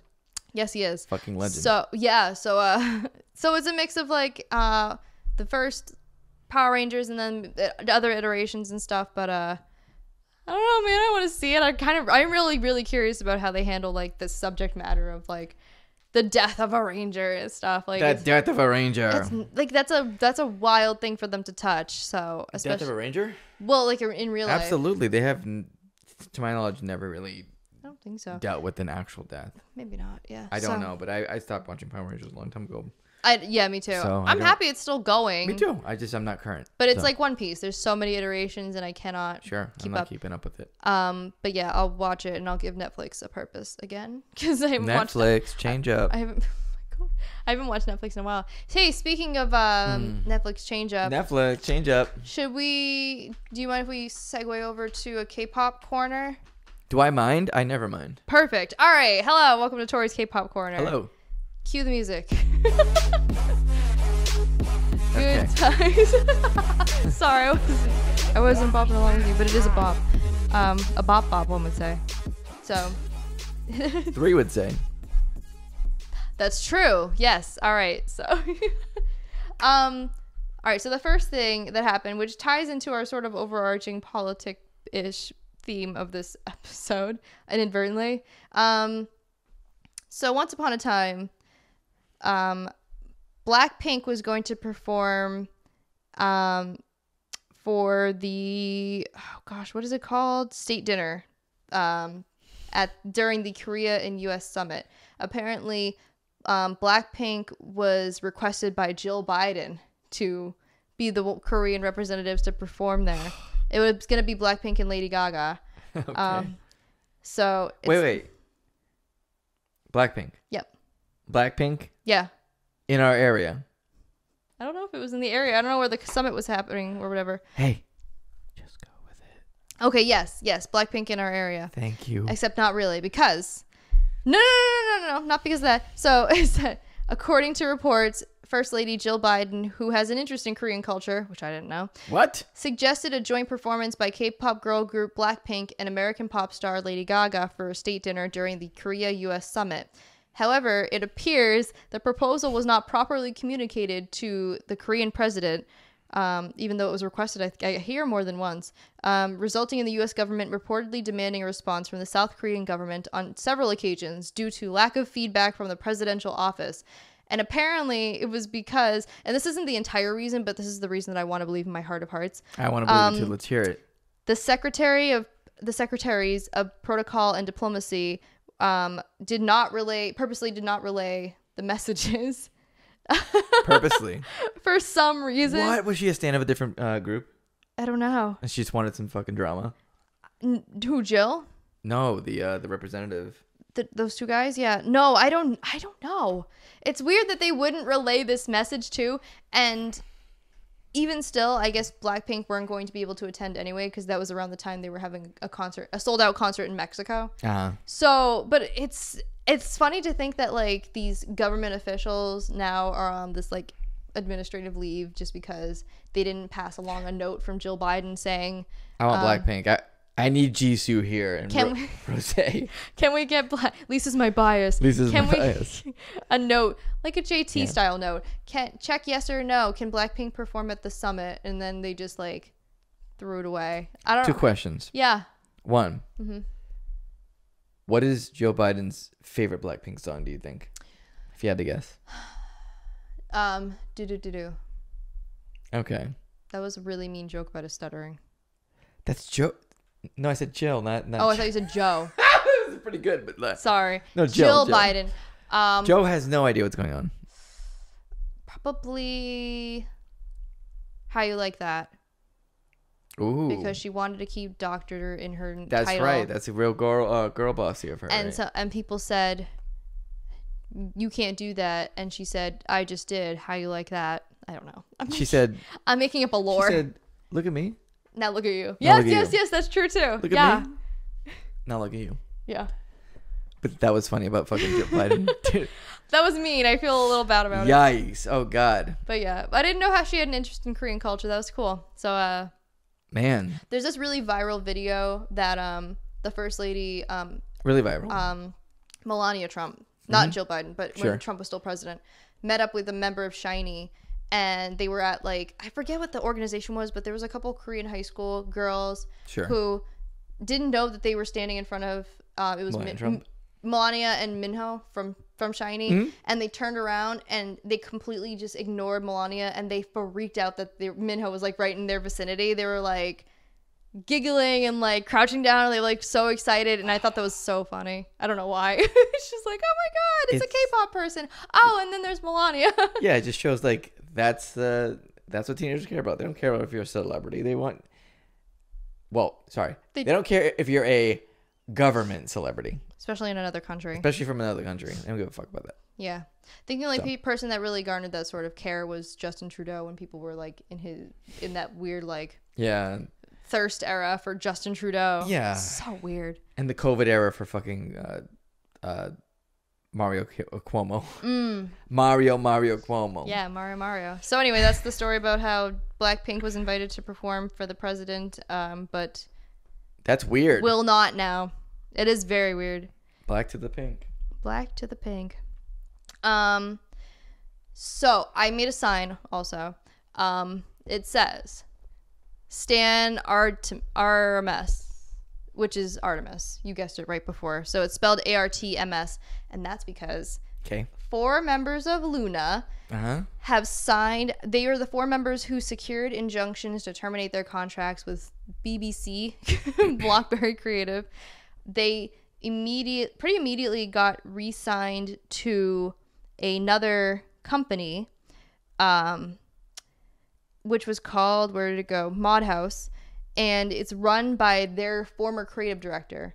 So he signed them on to this company, and so Artemis is how it's pronounced, is their new, it's not their new group, it's like a new project though, announced by Modhouse. What's a project? Like, how do you differentiate a group from a project? Like, I don't really know, because the way it's worded is a little odd. So the way it's worded is like, it was through a couple of Twitter posts and other social media posts, and it's cool because it's like the 12 different cycles of the moon for the 12 members of Luna, which indicates that he's the CEO is really trying to get the other 8 girls to sign on with this. Good. Which I think is great, and he's, I guess, been very vocal about supporting the girls and all that stuff like that. And this is somebody that's always been on their side? Mostly? Yes, he was their creative director for the like 3.5 years. Okay. Obviously, they're smart enough to know who to trust and who not to trust now. So yeah, I guess they like still kept up with him and like had dinners occasionally with him and stuff. So they really trust him. And the good for him. Yeah, good for him. Them. And yeah, good for them too. So the only thing he says is Artemis is not the name of a new group. It's a story about the amazing strategies and plans of the girls to get to the moon. Heejin, Kim Lip, Jinsol, and Choeri will start this story. Start. Oh, I like how you said that. So he's adding more. He's going to be adding more. Yeah, and so the subtitles, we rise together back to the moon and beyond. And I think the 12 moon cycles thing is really cool. Yeah. And I guess if you go to their website, if you click in the middle, it'll highlight the first 4 moons and stuff and give you more information. It's like very clear. He's like, you know, all the members shine brightest when they're all together. So he really does want to like get the band back together. Yeah. Which is easier said than done for some of the girls because of the whole injunction thing. And then Chu also started her own like LTD company. I guess she could hop on if she wanted to, but she's also living her best life. Haha. Take that, Blockberry Creative. Yeah, but they get screwed good. That's what they deserve. It's what they deserve. But yeah, so they're getting a new start pretty quickly too, actually. This has been only a couple months since this whole thing has happened, but that's great news. Yeah. And it's good they can do with somebody that they're familiar with and stuff. So yeah. So good for them. The new saga in the Lunaverse. The Lunaverse, Artemis. First chapter. Yeah. And apparently also too, so Luna has a few subunits. One of them is called Odd Eye Circle, which was always like abbreviated to OEC. It has 3 of the 4 girls that have signed on to this new company. So I guess there's rumors that the new company trademarked the term Odd Eye Circle, but spelled out because BBC never did. They only did it for the abbreviation. Yeah. So it could be like a reformation of this like subunit that the other company just wasn't smart enough to trademark, which I love. Yeah. I love when companies don't double check their work because it's really funny. So anyway, the Lunaverse. Yeah. That was an unexpected turn. I'm glad that happened. Me too. Now the 8 other girls. Yeah. So. Right. Yeah. I'm gonna ask you as president of this chapter of the Chaeyoung fan club. You don't have to ask me anything. Do you want to talk about it? Yeah, let's talk about it. Hey, yeah. Sorry, go ahead. So listen, it's very important to say this. Yeah. Okay. Last time when we talked about this particular subject, only one incident had happened. Yes. Oh my God, the timing was horrible because we were just laughing it off, and so for this one incident, because it was clearly a stylist's fault. Sure. Like Chaeyoung's not a QAnon follower. She has no idea what that means. And like I said last time, I didn't even know it was a QAnon shirt logo thing until others pointed it out. So QAnon, my goodness. But what else happened? What else did she wear the very next day? So yeah, literally the next day after we had filmed the last episode, she got in much more hot water because she was wearing a vintage rock and roll t-shirt that had Sid Vicious on it, who he himself was wearing a shirt with a swastika on it. He sure was. So this one, apparently people have become like weird super sleuths and stuff, and so I guess this was a shirt that Chaeyoung herself bought. So yeah, she's worn it before. She's worn it a few times, and I've never noticed it, but yeah. No. Oh, well, yeah, because you follow her too. I do follow her, but listen, like I'm not recording every single moment. Oh, of like what she's doing. I don't have the time for that either. No. So and I guess there was some big. I mean, obviously there was a big reaction to it. I guess for me, if it hadn't been pointed out, I don't know that I would have noticed this, but this whole thing isn't really my battle, so to speak. I'm not Jewish, so I recognize the symbol as it being offensive. At the same time, though, like, it's a perverted symbol that originated from Buddhist origins that is still very heavily used, mainly in Japan today. It's called the manji, and it's the swastika in its original, like, reversed, like, way and not tilted. Yeah. So I guess the swastika, if it's not tilted, is still also maybe a more innocent meaning, but reversed. Yeah. I don't know. There are cultures that still use that symbol. Yeah. It's jarring to see, but at the same time, it's like Germans were the one who perverted it. Like, it's not Japan's fault. Like, they should be able to use the symbol and whatever. But yeah. So she wore that shirt, and people went hard on her. And I'm gonna speak a little bit about this because this is what I saw too. Yeah. They went in. They're like, this is a personal attack now. Like, this is her fault, obviously. Yes and no. Yeah. She's wearing the shirt, obviously. It seems like for the most part she acknowledges that it was a misstep, and she said as little as possible to kind of get through the situation. I know it was kind of like maybe a hastily done thing because she wrote, like, I didn't realize it's the full meaning of it, and that was sort of like a listen, she's fucked in. No, let me all right, yes, pop off, let's go. I totally intend to. I know. So anyway she responds, she's fucked. If she says too much, right, she's accused of being fake. She's hamming it up, right? If she says too little, if she says nothing, then she's insensitive. And if she says too little, then she hasn't said enough. Right. I know. Yeah. There's a fine art to K-pop apologies. I see them often, and they're all they're pretty much all the same, where it's like, I hang my head with deep regret and I sincerely apologize. I will come back and I will reflect and come back with a better image is usually the exact verbatim ending that they all use for, which it's a cultural thing. I understand. That's just kind of what it is to end it like that. I wasn't too big on her apology just because it didn't make sense to not totally, I guess, know the meaning. I don't know, but it's also like I said, it's not like this big image, I guess. It is like one of those like really cluttered kind of vintage rock shirts. It's literally her wearing a shirt that depicts somebody else on the shirt who's wearing a shirt. Oh, and then people were like, how dare she wear a shirt about Sid Vicious and all the bad stuff he did. It's like, I don't know. He was also in like a very formative rock band that unfortunately it's still a big influence on like punk rock and you know what kind of shit. K-pop people still do dance covers to Chris Brown, okay? So like it's all you're just picking your battles. Exactly.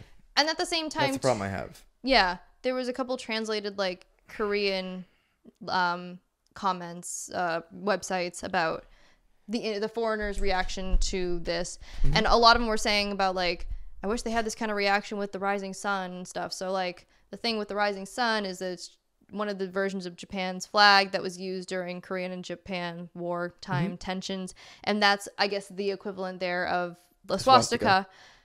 That's not known a lot to foreigners. No, we have no idea. I got a hat from Newberry Comics, I think, and it had that on there, and I wore it for one of my videos, and it was like comments telling me like the history behind it, because I really didn't know, and I really would be hard pressed to find anybody who knew about the rising sun. I don't think it's not as like, it's definitely not well known, because like we learned about World War II in the West, and like because we were involved in that sort of thing, I think that's why we maybe know more about the swastika. We were, but we don't also learn about its origins. Like we were involved. Like anything America was involved in, we tend to learn more about. Like we weren't involved with the skirmishes between like Japan and Korea, and so I think it's a little more, I mean, from my own foreigner perspective, a little more fair to not know what that means, because of the significance it has for Koreans who find it the most offensive. I guess it'd be like if there was a German band that wore a swastika or something. Sure. So it's kind of the equivalent of that. They would be in jail too. Yes, it's highly illegal there. Literally be in jail. I think Adolf's also like a band name you can't name your child that. Probably is. Which makes sense. But makes sense. But yeah, so Chaeyoung, as far as I know, has been social media silent since. This is part of the whole like K-pop reflecting thing. I know that it's bummed you out because you love yourself some dose of Chaeyoung. So, I do, because she's really interesting. I think she's very funny. Yeah. And I mean, and all these people who are calling her a Nazi and like saying she should leave the group. That's crazy. That's man. really extreme. That's fucking crazy. Like, so the way that she can show you that she's doing the right thing is to just change, like literally change. Don't wear the shirt again. I don't know. Yeah. Show us through actions that you're doing better and you're not doing it again. Yeah. Some people who have also gotten caught up in some sort of like ignorance of history sort of controversies. Which is, yeah. And they've like gone out and like taken classes, like history classes and stuff to show that. But sometimes it's not enough for some people because they'll say it's like performative or whatever. Yeah, but it would never be enough for those people though. No. No matter what you do. But yeah, no, she shouldn't be leaving the group. I hope that for the concert that they're doing soon that she gets the loudest cheers. She I really do think it was a mistake. It was a stupid mistake, and it's also very stupid between that and the QAnon shirt that there wasn't somebody on the team. Like, these are, like, Chaeyoung owns the shirt, but there are people taking pictures of her. Like, this isn't her taking selfies. Like, there's a member of staff who's taking these selfies, and it's weird if they're trying to, like, branch out into the West that there isn't somebody saying, hey, that looks a little sus, so... I don't think she meant any ill will by it, but I think it was pretty dumb on all parties' parts. I know you really can't ever speak for somebody, but I do think this is a really big like cultural difference for one, and I do think that also like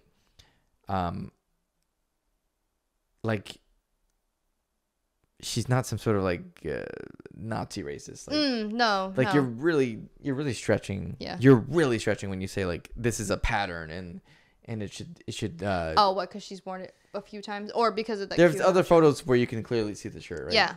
Like obviously she likes the shirt. She wears the shirt, or maybe they style her in the shirt more. I don't know. Yeah, I think it was her personal shirt. So it's a personal shirt. She likes it.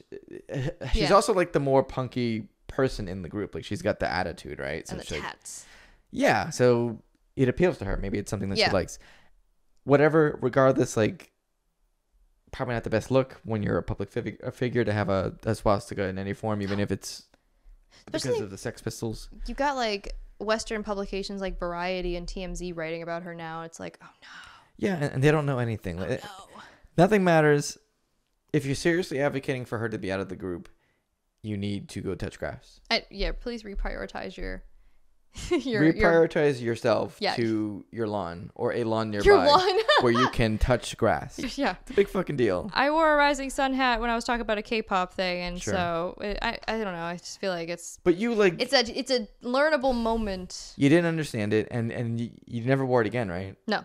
So like you made. I think I made a response video too. Yeah, you made a response video. So whatever, like you obviously felt bad enough to make a response video. Yeah.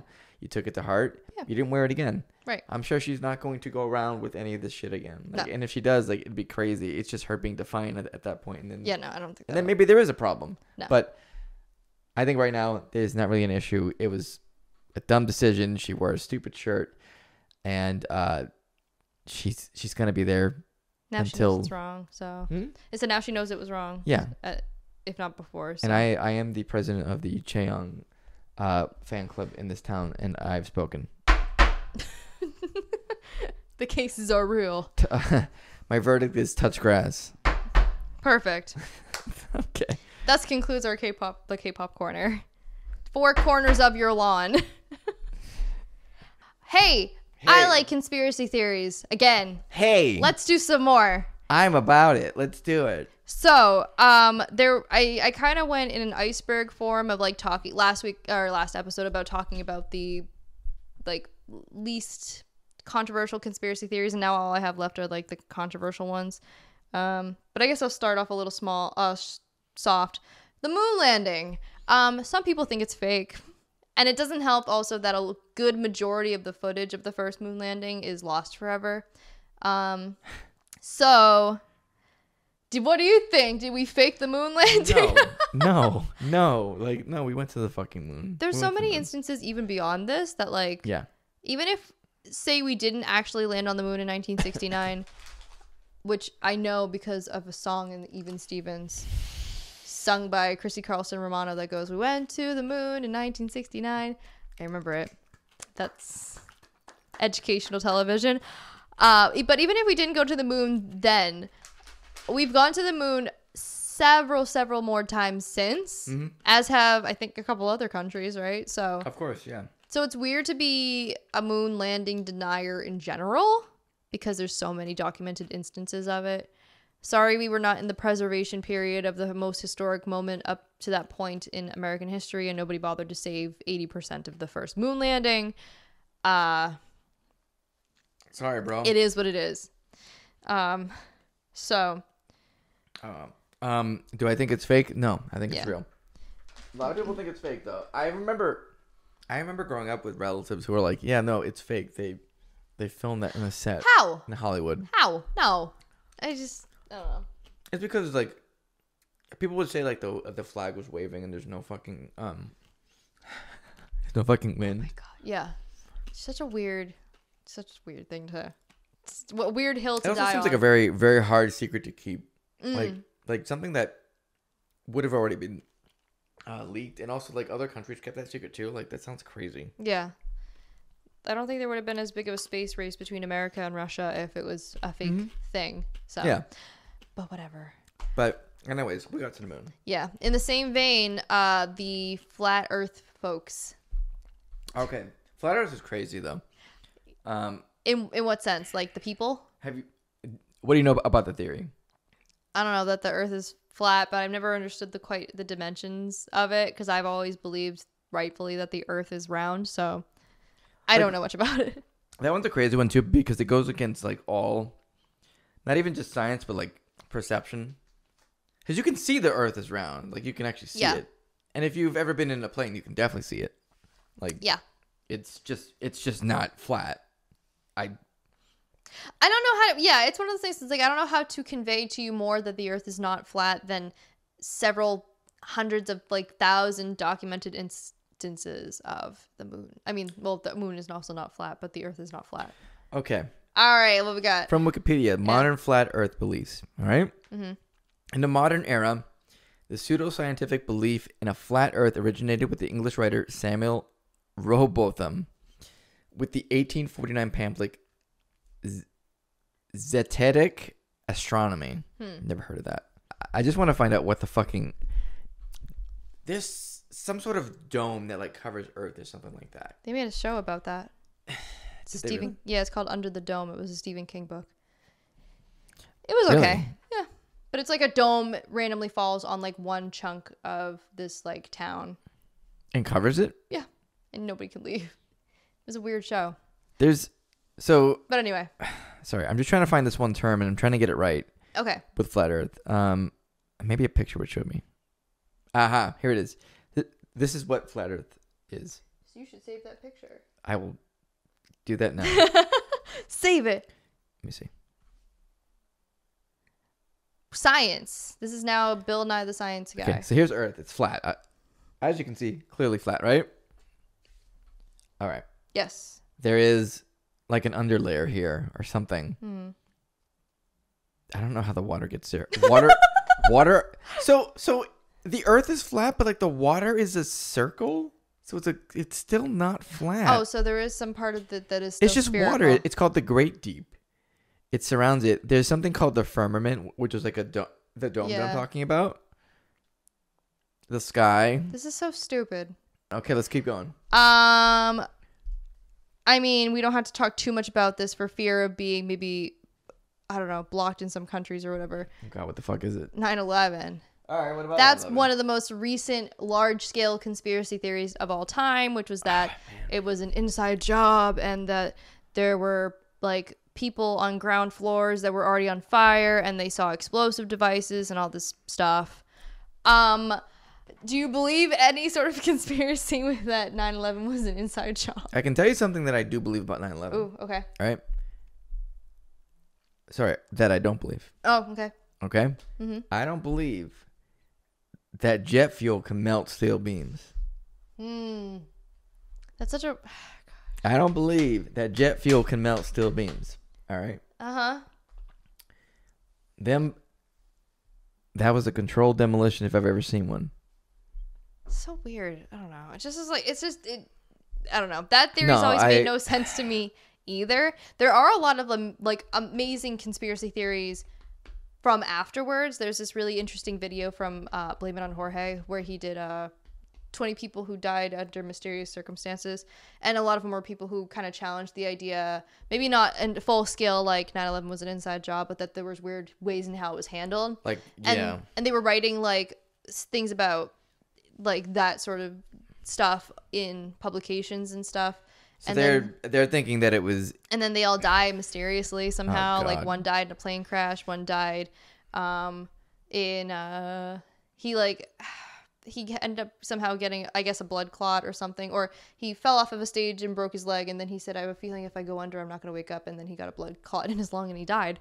One was like he and his 2 kids were found like murdered in their home or something. Oh my goodness. So the rabbit hole is very deep, and I don't know much. I mean, I'm not going to sit here and pretend like I have a solid idea about government cover-ups to that extent, but it's a very deep rabbit hole that starts with this idea that there was more going on than what the public was told for the initial like D-Day of 9/11. Sure. A lot of 9/11 how do I say this? I know it's a very like it's very suspicious in some ways. I think just the handling though. I think the initial incidents that happened were I think that were what they were. That was what it was, but I mean like the handling, like you said, for one, I don't really know too much about the handling aside from what we've already seen. It's weird that all those people died, I will say that, but I mean like just like the craziness of the whole situation, it was such a shock that I don't think that the cover-up thing doesn't really make too much sense. Like, maybe the handling of the cover-up makes more sense because they don't want to seem like they're incompetent, right? But like the whole like we're just gonna let them get into a plane and crash into the World Trade Center just seems crazy to me. Me too. That just seems like not something that America does, like to that extent. They do, like we do crazy fucking shit, but to other countries, not to ours. It's sort of, I don't know, like I don't know what they would have had to gain from. I don't know. It doesn't make sense anyway. I could think about it. So what's whatever. I would kind of, not for the sake of being persuaded, but just to understand the other side argument. I would be curious to hear about that because I don't really get it. Well, watch. There's a couple of Loose Change.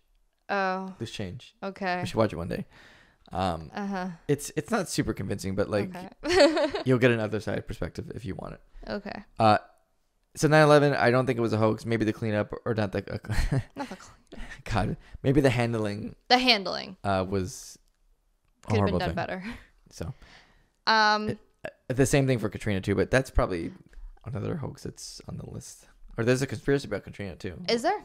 Yeah, that. Oh, I don't have that. So that the government like blew up the levees. Jesus. No, I'm serious. Oh my God. Now, what do you think about that? Because I never heard that before. I don't know, man. The way that they. Okay, so like. Oh man.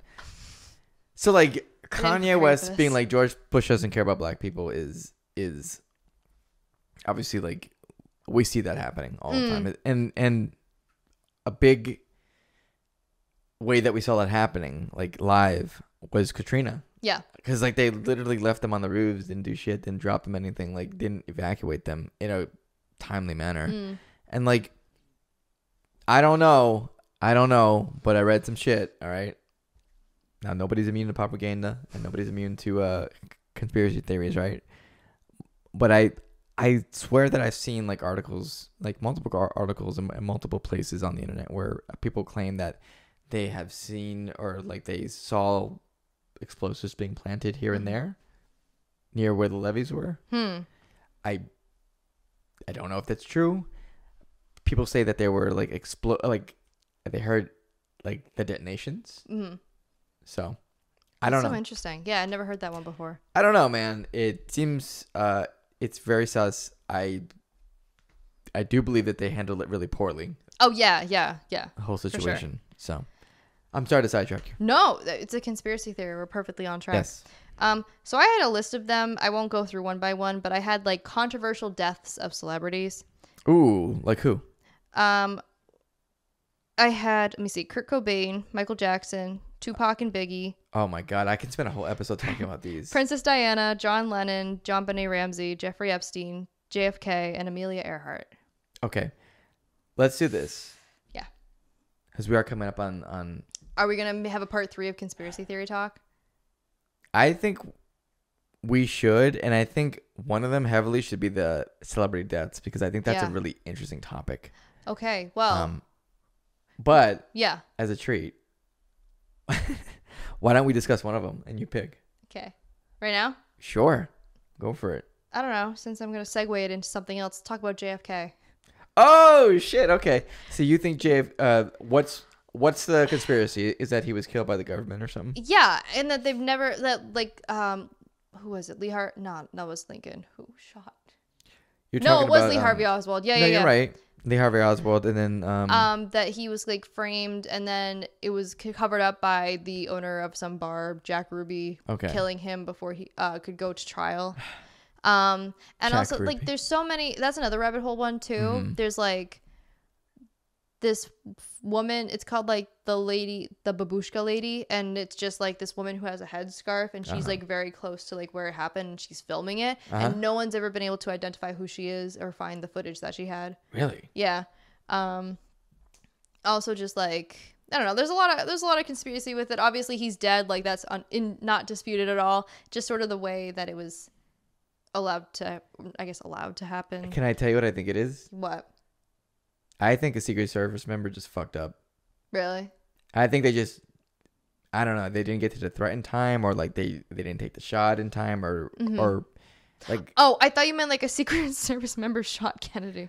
No, like they just didn't eliminate the target. Yeah.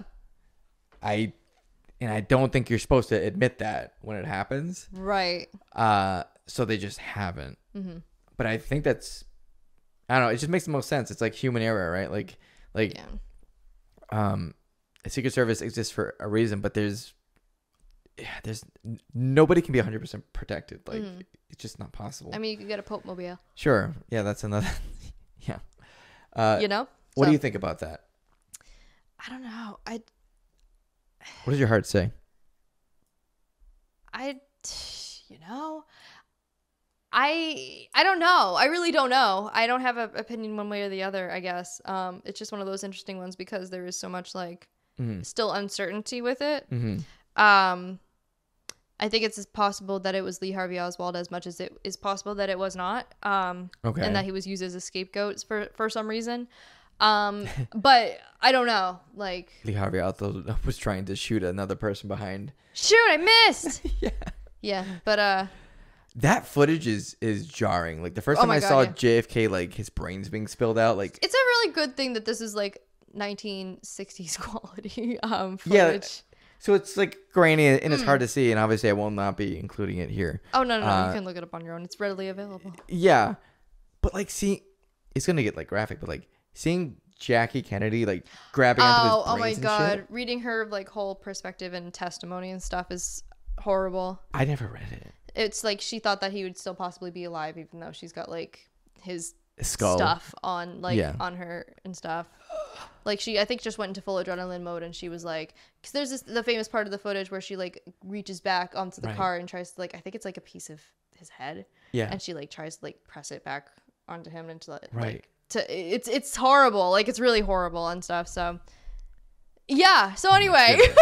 This got a little violent, a little fast, but yeah, we can definitely save conspiracy theory deaths of celebrities, and then if you or people watching have any other ones to add besides the one I did, because you had really some good ones on there, especially like Michael Jackson. There's so many people that have died mysteriously, or like unconventionally, or disputably, or whatever. Some people who might not even be dead. Elvis was rumored to be alive for quite a while. So Tupac's rumored to be alive still. He's a hologram now. Oh my god, that was so cruel. Yeah. But yeah, I definitely want to talk more in depth about that, and I want time to talk about that because like I really like. We're becoming a conspiracy channel. Man, whatever. Like, is what we like to talk about. So I'm going to end it on my favorite conspiracy. please do. So there's something called the Lincoln-Kennedy coincidence. What does that mean? It's several coincidences between Abraham Lincoln and John F. Kennedy. Some of them are pretty, like, mundane, and they're like, Lincoln and Kennedy each have 7 letters in their name, and then their assassins were also people with 3 names in their name, but a lot of it was due to, most likely, so they didn't confuse, like, a different Lee Oswald, and so you got the full name out there, so you knew exactly who the assassin was. So I have a whole list. Both presidents were elected to Congress in 46 of their respective century, and later to presidency in 60 of their respective century. Mm-hmm. Both their killers were born in 1939, and by their 3 names, they each have 15 letters. Booth ran from a theater and was caught in a warehouse. Oswald ran from a warehouse and was caught in a theater. I love this fucking conspiracy. Go on. Both of their presidents' successors were named Johnson. Both presidents were shot in the head on a Friday. And, my favorite one, Lincoln had a secretary named Kennedy, and Kennedy had a secretary named Lincoln. Listen, it's so good. I love that college humor sketch that has that fucking, oh my God. Oh, there's a whole other part that has, like, that was the list of things, and then this is, like, what's accurate and what's not. Yeah. So, the Friday one is correct, I think. Good Friday. Ooh, Lincoln was shot on Good Friday? That's awful. Happy Easter! Yay! Oh, is that what Good Friday is? Whoops. I think so. Shoot, now I gotta check on my religious. It's Ash Wednesday, which always jars me because people, like, have the fucking ash in their head. It's the holiday of commemorating the crucifixion of Jesus and his death. And they look like 21 Savage fans. I think Easter happens afterwards. 21 Savage. Mm-hmm. So it's one of my favorite things ever. Okay. This conspiracy thing. I know because we have talked about this for so long. Yeah. Oh, one of my things was wrong though. So apparently, Booth ran from a theater and was caught in a warehouse. So Booth ran from a theater, but was caught in a barn, not a warehouse. A barn, okay. So I didn't know that. Whoops. I really thought it was the opposite. Damn, okay. But both of them have a theater link in there because Lee Harvey Oswald. Nope, this is wrong too. Jesus. Oswald fled from the Texas School Book Depository, which was a warehouse where he worked, and was arrested in a movie theater. Oh, it was right. Okay, never mind. Whatever. But anyway, so it's really interesting, and some of it is really just, like I said, lame stuff. Like, they both have 7 letters in their name. It's like, cool, because they both don't have the same amount of letters in their first name, so it's sort of whatever. But some of it's really interesting. I don't know why. I just find it interesting. Listen, you don't have to apologize. I love coincidences. Yes. And what I was going to say was, like, when we talked about possibly talking about conspiracy theories, like, I was really on board because, like, I love that kind of shit. I love that kind of shit. Even though I don't believe most of it, it's just, like, it's kind of fun to imagine. To speculate. Sometimes life is depressing or boring or depressingly boring. So sometimes... Ooh, a combination of both. Yeah. Right. Wombo combo. It's combo. Like hello, Wanho. Oh, a Wanho combo. Hello, Wanho. Thank you for serving rightfully in the military. We appreciate your service, even though I don't live in Korea and don't benefit from it. But anyway, you know what's amazing? He's still putting out, like, he made so much content ahead of time. He has, like, vlogs he's still putting out weekly. It's really cool. But anyway. Wanho. Yeah. Anyway, I love conspiracy theories. I don't believe in most of them. I believe in maybe the harmless ones, like aliens or whatever. Yeah. But, like, it's just fun to speculate, you know? So it is all harmless here for the most part. So we're not telling you to believe one way or the other, and you can speculate on your own too. So do it on your own time. Absolutely. Right. But in the meantime, we're out of time. We are out of time. Yeah. So if you want to follow up with us, you can find us on our respective channels. You can follow Tory at YouTube. Twitch.tv/UnoLumo. That's April Fools. That's my channel now. Oh my. Okay, you can have it. Fine. It shouldn't be that easy. Listen, you know what? Go for it. All right, so you can find me at twitch.tv/UnoLumo and put on the same name. You can find me at youtube.com/AzaratsFlame. That's flame with 2 E's. Also, because I'm not consistent, you can find me. Wow. You say that all the time. I not know. me. Okay. You're I'm imitating being me. you. All right, yeah, you're right. Go ahead. Because I'm not consistent, you can find me at twitter.com/trippydes. That's TRIPPYDESU. Also, mine are harder to spell. I'm sorry. Okay, but anyway, you can follow me at twitch.tv/unolumo, or I stream awesome, cool stuff all the time. And also Twitter of the same name because I am consistent. So, are you okay? Yeah, I'm fine. Okay. You can also follow us at our Twitter and TikTok at LEM'n'TEA Podcast. And subscribe if you enjoyed conspiracy theories and us just dumping on Elon Musk for what, like 25 minutes. That'd be pretty rad. I'm sure he gets more than that from his family. I mean, the ones who haven't already been with disassociated him. Really? There's that one who, one of his children who's trans. Yes. And she. I don't remember what her name is. No, she legally changed it so her last name wasn't Musk anymore. And good That's for her. awesome for her. Yeah. And you know what? What is it? Is it Trans Visibility? Right now it's Trans Visibility Day. No, that was yesterday. Shit. Yeah. All right. But anyways, Yesterday. happy Trans Visibility Day. So shout out to Elon Musk's daughter who doesn't want anything to do with him. We're proud of you. And we support you. And all other trans people, obviously. So, good stuff. Yeah. Kirby said trans rights. If I can find a picture of that, that fucking sticker, I will post it for sure. So, anyway, happy, well, I guess it'll be happy April Fool's Day, happy Easter, Yes. happy Trans Visibility Day, happy, what else is happening? Happy Patriots Day if you live in Happiness. Massachusetts. I don't know, Good Friday or some shit you said. Have a Good Friday. Ash Wednesday if that happens. Have an Ashy Wednesday. And conspire away. Reach out to your alien brethren. I'm sure they're nice. Okay, have a good night. Use lotion. Moisturize. Hydrate. Homie. Yeah. Goodbye, Wanho. Bye, Wanho. And see you guys next time. Bye. Ashy Wednesday. Ashy Wednesday. It's hot in here again.